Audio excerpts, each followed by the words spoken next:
as the umpire of elections in Nigeria. Okay, I think the uniqueness about any system or anything that we do in life is the ability to always re-examine and value the system and examine the system and see where you can change and where you can come up. Gentlemen, I want you to look at the issues of our processes. Whether electoral processes, whether the laws, whether the personnel.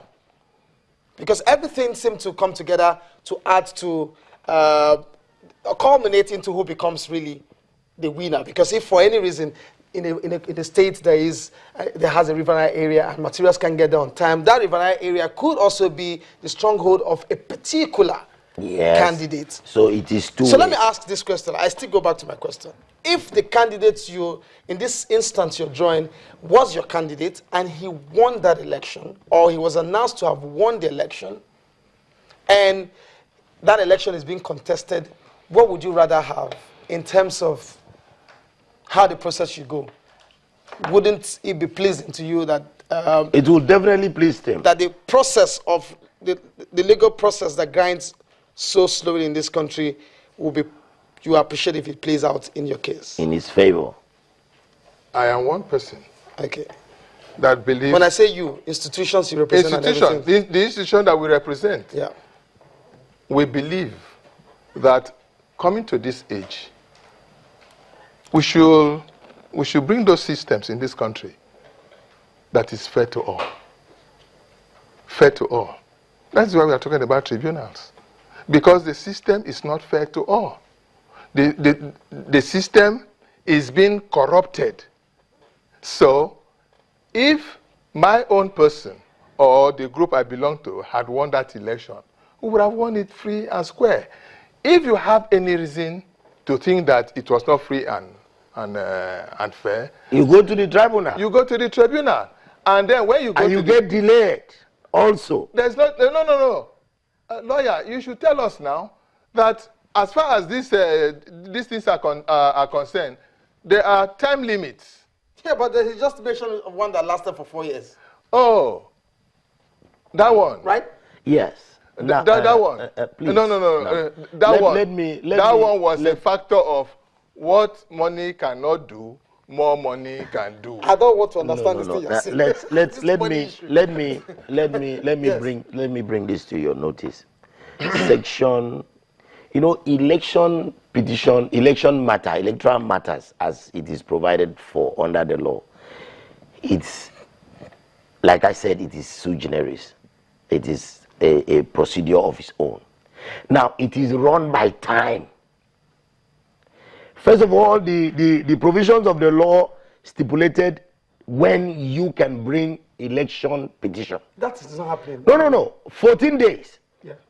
After 14 days, when you have brought the election, the electoral law says an election petition shall be filed within 21 days after the date of the declaration, that is, of the result of the election.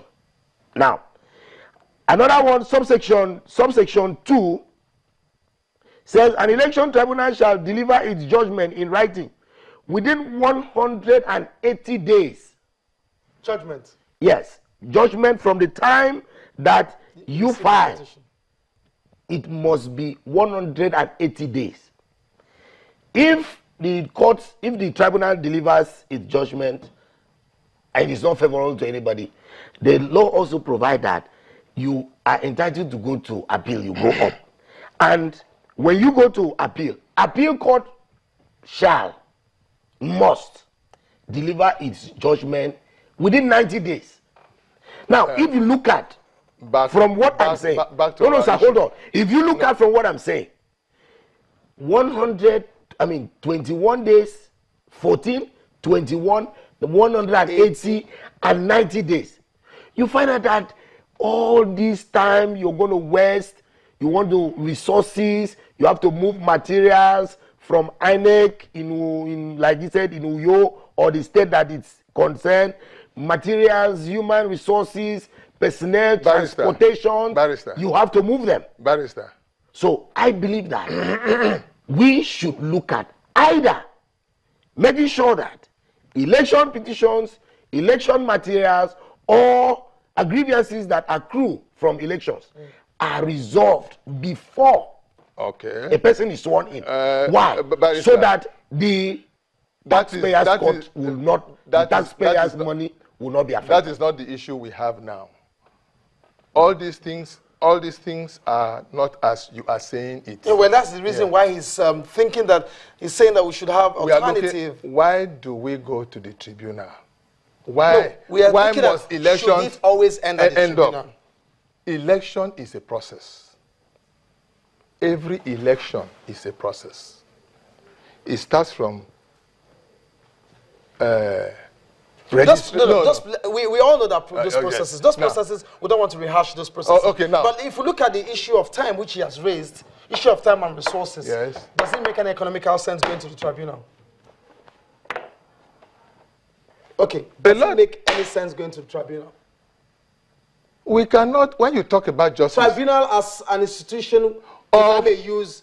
An institution that will correct the anomalies, correct the irregularities, you know, correct and try to give us a more perfect system.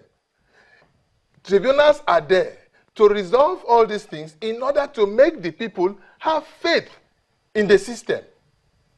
Have faith in the system. Do you have a problem? It does not really matter how much... Do you have a problem truly with having the tribunals as a system that is corrective or that gives justice?